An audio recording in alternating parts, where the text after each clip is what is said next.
नमस्कार, हांव सोनाली पेडणेकर तुमच्या मुखार वाचता म्हजी कविता ते भांगराळे दीस. चिव चिव आवाजान कोंब्याच्या सादान जागो जालो सगळो गांव. आवयन सारयली चूल घालून लांकडां बडयो पेटलो रसरशीत उजो.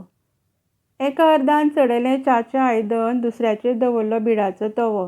गंजणाचो च्याचो घमघम सुटलो. हांतरुणार गोदडेंतल्यान तो म्हज्या नाकांत रिगलो. तापिल्ल्या तव्यार तेलाचो लेप, कट्टेच्या दवल्यांतल्यान ओतलें पोळ्याचें पीठ, ताच्या चडल्या आवाजाची घोडीच अवीट. अशें ते भांगराळे दीस. तें गांवठी नळ्याचें घर, नळ्यांतल्यान मळबांत उडपी चुलींतलो धुंवोर, भितोडे कुकडाचो गूड, कुशीक गोरवांचो गोठो आनी शेणाची गाय. गोठ्यांत खळ्यांत तणाच्यो राशी, तातूंत नाचतना भुरगीं धादोशी. अशें ते भांगराळे दीस. घरचो धनी दूद काडी, गांवभर भोंवून घरांनी विकी. निळो धवो गणवेश, हातांत पाटी, फाटीर दप्तर, रमत गमत गांवांतली वाट माडयत. भुरगीं वतालीं शाळेक. शाळेंतलो किलबिलाट, प्रार्थनेचो सूर, अभ्यास जातालो तोंडपाठ, ना जाल्यार खावपाचो गुरुजीचो मार. अशें ते भांगराळे दीस. गांवांतलो शेतकार उठून फांतोड पारार, मारून नांगोर खांदार आमळीत बैलांक वतालो पिकोवपाक भांगर शेतांत.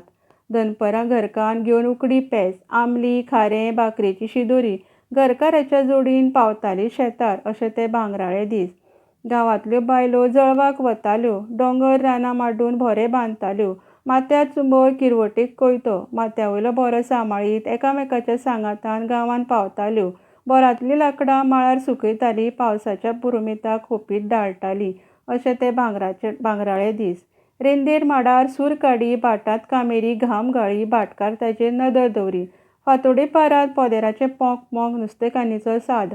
सप्तकांतल्यान एकदां काकणकाराच्या कांकणाचो नाद. रेडीमेड कपडे, साडयो, कापडां, पोटली खांदार मारून येतालो कपडेकार. आलमीचीं आयदनां पाट्यांत भरून भोंवतालो आयदनकार. नंदी बैलकाराच्या पेपेऱ्याचो मंजूळ स्वर कान करीत तृप्त. अशें ते भांगराळे दीस. भुरगीं खेळटालीं गांवार, हुस्क्या मेळीत निर्दास. गड्ड्यांनी, लगेऱ्यांनी, गोफीन, कोयंडाबॉल आसताले तांच्या हातांनी. मदींच आंब्यार फातर मारी उडयतालीं तोरां, आंबट गोड फोडून मीठ घालून चव काडीत खातालीं. अशें ते भांगराळे दीस. देव बरें करूं. कोंकणी उलय, लंडन फुलय.